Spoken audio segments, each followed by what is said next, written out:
বাজারে প্রচুর জলপাই উঠেছে, আর বাড়িতে জলপাইয়ের চাটনি বা আচার না করলে কি হয় বলো। তাই জলপাইগুলো বাজার থেকে চটপট কিনে নিয়ে আসলাম এবং জলপাইয়ের একটু আচার করে নেব ভাবছি।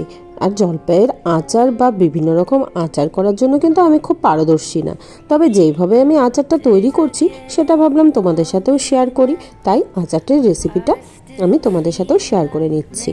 প্রথমেই জলপাইগুলো বোটা ছাড়িয়ে নিয়ে আমি খুব ভালো মতো করে জলে কচলে কচলে জলপাইগুলোকে ধুয়ে একটি প্লেটে উঠিয়ে রাখলাম। তারপর একটি কড়াইয়ে আমি জল দিয়ে সামান্য তাতে লবণ দিয়ে দিলাম এবং জলপাইগুলোকে আমি কিছুক্ষণের জন্য সিদ্ধ করে নিলাম। অল্প সময়ের মধ্যেই জলপাইগুলো নরম হয়ে গেলে জলপাইগুলো আমি জল থেকে উঠিয়ে ঠান্ডা হওয়ার জন্য অপেক্ষা করলাম। আর এর মধ্যে একটি শুকনো মশলা আমি কড়াইয়ের মধ্যে তৈরি করে নিলাম। তার জন্য দিলাম 2টো শুকনো লঙ্কা।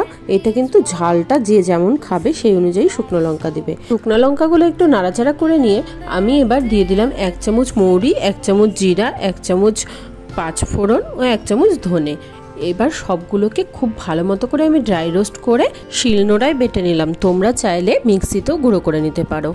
এর মধ্যেই সমস্ত জলপাইগুলো কিন্তু ঠান্ডা হয়ে গেছে।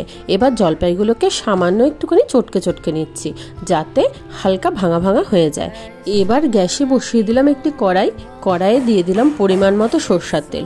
সরষার তেল গরম হয়ে গেলে ফোড়নে দিয়ে দিলাম শুকনো লঙ্কা ও পাঁচফোড়ন। ফোড়ন থেকে যখন সুন্দর গন্ধ বেরিয়ে আসবে তখনই কিন্তু দিয়ে দিতে হবে জলপাইগুলো দিয়ে খুব ভালো করে নাড়াচাড়া করে নিতে হবে। নাড়াচাড়া করার সময় সামান্য দিয়ে দিচ্ছি আমি লবণ এবং দিয়ে দিচ্ছি আমি হলুদ দিলে কালারটা কিন্তু খুব সুন্দর আসে আর তাড়াতাড়ি কিন্তু আচারটা নষ্টও হয়ে যায় না। তাই জন্য পরিমাণ মতো লবণ ও হলুদ দিয়ে আবারও সুন্দর করে নাড়াচাড়া করে আমি দিয়ে দিচ্ছি আখের গুড়। যে পরিমাণটা আমি দেব সেটা অল্প অল্প করে আমি কিন্তু আচারের মধ্যে মেশাবো। এখানে তোমরা চাইলে আখের গুড়ের বদলে চিনি দিয়েও করতে পারো, যে যেভাবে ইচ্ছা এভাবে করতে পারো। আমি এখানে আখের গুড় দিয়ে করছি। দেখো কিছুক্ষণের মধ্যেই আখের গুড়টা বেশ সুন্দরভাবে গলে গিয়ে কিন্তু বেশ একটা রস হয়ে গেছে। এবার দিয়ে দেবো আরও খানিকটা আখের গুড়। আমি কিন্তু যেই পরিমাণ আখের গুড়টা নিয়েছি আগেই বলছি সেটা কিন্তু আমি অল্প অল্প করে মেশাচ্ছি, একবারে না।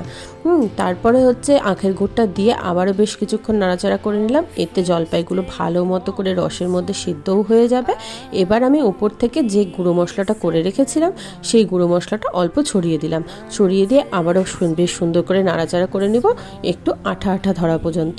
এবার আমি দিয়ে দিচ্ছি একটু অ্যাপেল সিডার ভিনেগার। আমার কাছে নর্মাল ভিনেগার ছিল না, তোমরা কিন্তু নর্মাল ভিনেগারই এখানে ইউজ করবে। ভিনেগার দিলে আচারটা অনেক দিন অবধি ভালো থাকে আর নষ্ট হয়ে যায় না। এবার আমি দিয়ে দিচ্ছি বাকি যেটুকু গুঁড়ো মশলা ছিল সেটুকু গুঁড়ো মশলা। ব্যাস দেখো তৈরি হয়ে গেল খুব সহজেই টক ঝাল মিষ্টি জলপাইয়ের আচার।